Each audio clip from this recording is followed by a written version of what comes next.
child that comes into this world should realize that they have a magnificent opportunity to help themselves and all other living things to grow. That they must keep their bodies clean in order that they in turn may be the gates to new generations yet unborn. That they must keep their minds healthy, because healthy minds do not get into crime or degeneracy. They have got to recognize that each person who comes into this world comes with a duty to be a good citizen of humanity, to give a proper help to all in need. If education is vitalized, if we are really given purposes and realizations, we will realize that education is without much merit to anyone concerned unless an educated person is more useful than an uneducated one. Now, usefulness is not necessarily in lines of academic examples. A useful person is one who basically loves his fellow man, basically wants to be a help, wants to be of use, wants to help to make a better world, wants to go against the forces of corruption. A good young person growing up is growing up to become a servant of his people, just as the Indian boy grows up to be a servant of his people. The Indian boy has only maybe 20 people that he must help and must take care of. Some of us growing up in this world now must maybe have 1 million people as our protégés. They all need something we have to give them. It is not that we should go on as young people. It is that we should recognize that as young people we will help to redeem our own ancestors, that we will help to redeem our parents, and that we will help to redeem the generations that come after us. That the young people are the carriers of the great message. They are the carriers of the great progress.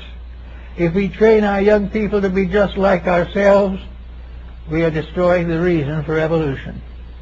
We must train young people to know more than we do, to have more courage than we have, to have more dedication than we have ever known, because they see a little deeper into the future than we do. And how do they get to see more into the future? They see the Indian way. The Indian way to see into the future is to be still and know, to recognize that the truth we seek come not to us but through us, that they are part of our own internal life, that they are dedications which we are all privileged to share, and that in this case they are the beginnings of the regeneration of humanity. We can never save the world unless the young people come to know their marvelous gift and the great good that they can do. And they should have something of this in their education. The young child growing up should not be simply educated to get a job, because most of the jobs he gets are also very ephemeral. The Great Spirit in the sea, lodge in the sky, gives jobs but takes them away again in a few years. Gives us new inventions and then wears them out. Gives us new opportunities, and then when we spoil them, pick up the opportunities and put them back in the basket against a better generation. So that all these things are according to rules, rules that were never written, but rules that are in the hearts of every living thing and have been at the basis of every religion the world has ever had, is the realization that we are all here to be useful, that we are here to help the great plan. We are to become the children and guides and successors to the Great Spirits. Somewhere along the way, the Great Spirit of the earth will go home. We do not know what it means when it goes home, but it will graduate. It will no longer be the spirit of this world. It will go on to something else, the next step in the great ladder of evolution. But when it departs, it will leave behind it its children, those that have accepted its way, who have accepted its laws, and who are going to carry on and do the work that this other one is no longer to do, but has other work assigned. So that everyone works for some good, to help things to get better. And all this bustle and bustle that goes on here now about who has more of what or less of something else, or who is going to make the biggest machine, or who is going to travel the most rapidly, all these things are of no value whatever. There is nothing in this material world that is satisfactory to itself. There is nothing that happens here which is by its happening here is important. The only thing that is important about the things that happen here is that to the thoughtful person they give a key to something deeper that is happening inside themselves. It is not that this world is going to be a success, but that the individual is going to find out the real truth about this world, what it is and why it is, and that it is merely a stepping stone on the road to eternity. There is nothing permanent here. There's nothing unchanging but change. There is nothing we can expect from this world except a peaceful adjustment to realities and a dedication to do everything in our power, everything within our means to make this a better world. This was the way of the American Indian. And it seems to me that we have no better heritage in this Western Hemisphere than the heritage we gained from them. And they are slowly fading away. And little by little the Indian is forgetting he's an Indian. And it is too bad. Because then the Great Spirit will probably bring him home. If he can no longer live his way, he will sing his death song and depart. Because he will either live that way, or he will wait, and in the society that we have, some woman will bear him, and he will be part of our way of life, and suffer as we have suffered, and fail as we are failing. There is no success except in the keeping of the rules of the Great Spirit. And these rules are the basis of our happiness as persons, the success of our families, the realization of all things that we desire and we want to have happen. Now we can all start somewhere. Most of us can't start back at the beginning of our lives because that part has been lived. But there is something we can always do, and that is that we can pick up every day something that needs this insight. We can see something that would be better if we did it better, something that would be more useful to all concerned if we were less selfish, something that would last a little longer in this world of shadows if we didn't terminate it by our own self-centeredness and egotism. Therefore, everyone in his own place can start now to have his place in the plan of things. He can have his own little prayer flags standing in the night while in meditation he dreams the dream of human brotherhood. These are the points that the Indian still thinks about, because there is nothing that can possibly be more important to the human being than to discover that he is a brother or sister with all that lives. That there is no longer such a thing as loneliness. There is no such a thing as isolation. There is no such a thing as frustration. No such a thing as failure. All is success. All we have to do is to recognize that we are of one family, of one friendship, of one destiny, and of one dedication. These things coming will be of great value in this new day that is to come. Now also we have to realize that we face all kinds of educational changes, and that these are going to affect us in the next few years. But these are not going to be a terrible emergency. There is no reason why we should worry if our educational system falls apart. It was never any good anyway.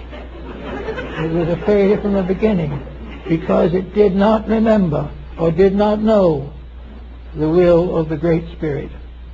And if it did know, it forgot. And in some of the old faiths they did know, but they have forgotten. And the faiths themselves have been forgotten. Therefore, the way we are doing it now doesn't deserve to live.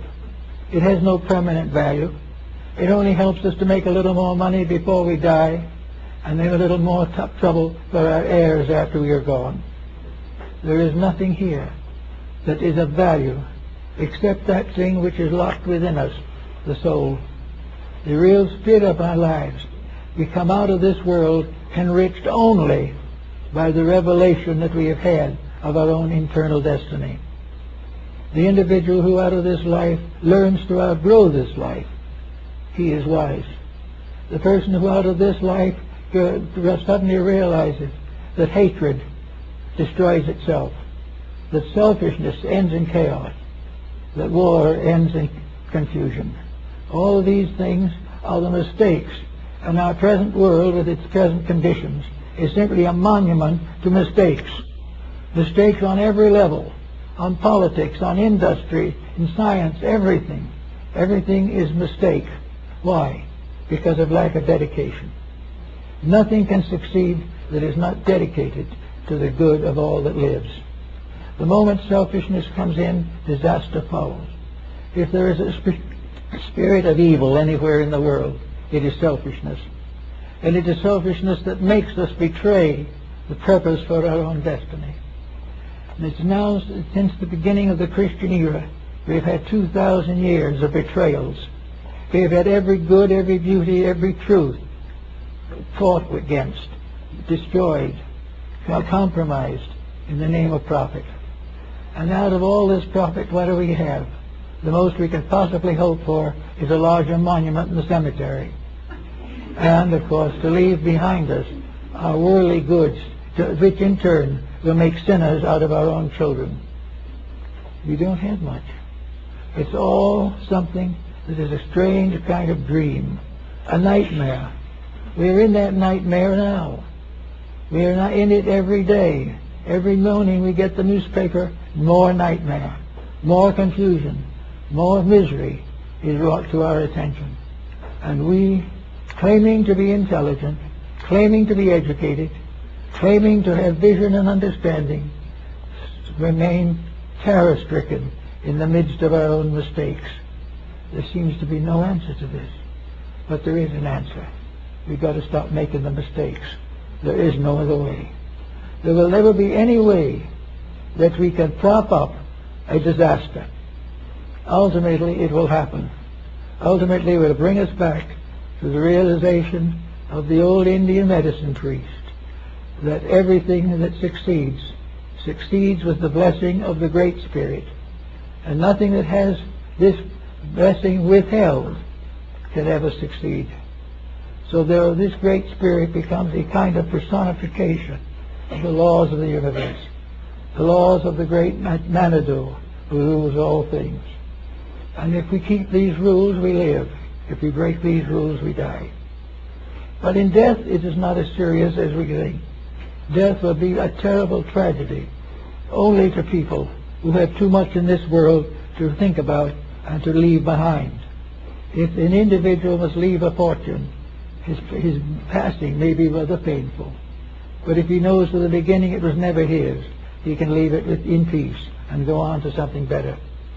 It is very well to remember, like the Indian, that the miseries that we call success today are on their way out. But what is coming is better. And instead of a success mixed in with massive pain, misery, fear, we can have a quiet success, fulfilling the way of life that was intended for us. We can live in peace and pass on in peace, and the horrors of transition will be no more. So we can take from the people of our own continent, those who were here before we were, and who are now going slowly home to the great Manitou. He is calling his people back into the life that is gone. He is calling them away from this problem into something else.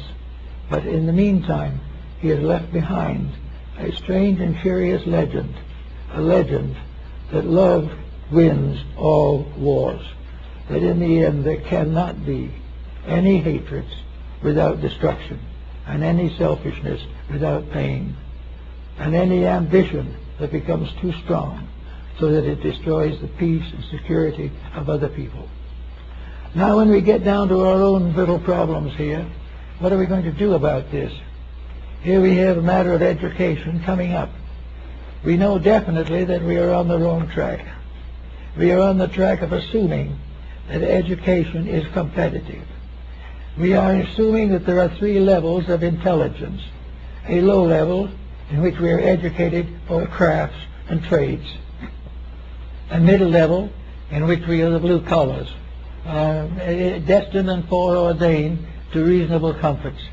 And there is that upper class, very small but very powerful, which was intended by God to control and win and rule the world.